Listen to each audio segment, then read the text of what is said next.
ایک گاؤں میں ایک بڑھیا رہتی تھی۔ اس کا ایک کام چور بیٹا تھا، شیخی بگھارنے میں بہت ماہر تھا۔ اس کو شیخ چلی کے نام سے پکارا جاتا تھا۔ بڑھیا محنت مزدوری کر کے اپنا اور اپنے بیٹے کا پیٹ بھرتی تھی۔ ایک دن بڑھیا بیمار ہو گئی، گھر میں کھانے کو کچھ نہ تھا۔ رات کو ماں بیٹا دونوں نے فاقہ کیا۔ اگلے دن ماں نے کہا، اب تم کچھ کام کرو، جنگل سے لکڑیاں ہی لا کر بیچ دیا کرو تاکہ گزر اوقات ہو سکے۔ شیخ چلی نے جنگل کی رالی، جو درخت اس کے راستے میں آتا وہ اس سے پوچھتا، میں تجھے کاٹ لوں یا نہیں؟ کسی درخت نے بھی اس کا جواب نہ دیا۔ شام ہونے کو تھی، شیخ چلی گھر واپس آنے کا ارادہ کر ہی رہا تھا کہ ایک درخت نظر آیا۔ اس نے پاس جا کر پوچھا، میں تجھے کاٹ لوں؟ درخت بولا، ہاں کاٹ لے، مگر ایک نصیحت کرتا ہوں، میری لکڑی سے پلنگ بنانا اور بادشاہ کے دربار میں لے جانا۔ اگر بادشاہ اس کی قیمت پوچھے تو کہنا کہ پہلے ایک دو راتیں اس پر سوئے، پھر اگر مناسب سمجھے تو خریدے۔ شیخ چلی نے درخت کی ہدایت کے مطابق اس سے لکڑیاں کاٹ کر پلنگ تیار کیا اور بادشاہ کے دربار میں پہنچا۔ بادشاہ نے قیمت پوچھی تو شیخ چلی نے کہا، پہلے اب اس پر ایک دو رات آرام فرمائیں، اگر اس میں کوئی خوبی پائیں تو انعام کے طور پر جو دل چاہے دے دیں۔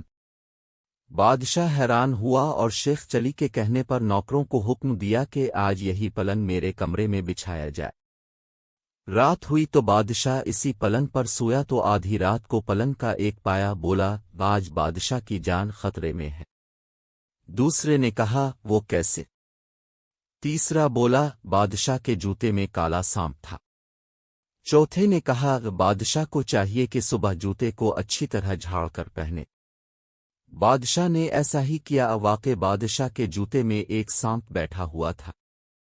دوسری رات جب بادشاہ سویا تو پھر پایوں نے باتیں شروع کیں۔ ایک بولا کہ تم پلنگ کو سنبھالے رکھو، میں کچھ خبریں جمع کر لوں۔ تینوں پایوں نے پلنگ کو تھامے رکھا۔ جب چوتھا واپس آیا تو اس نے خبر سنائی کہ بادشاہ کا وزیر سازش کر کے بادشاہ کو ختم کرنے کے بارے میں سوچ رہا ہے۔ پھر دوسرا پایا گیا اور خبر لایا کہ بادشاہ کی ایک کنیز وزیر سے مل کر بادشاہ کو زہر دینا چاہتی ہے۔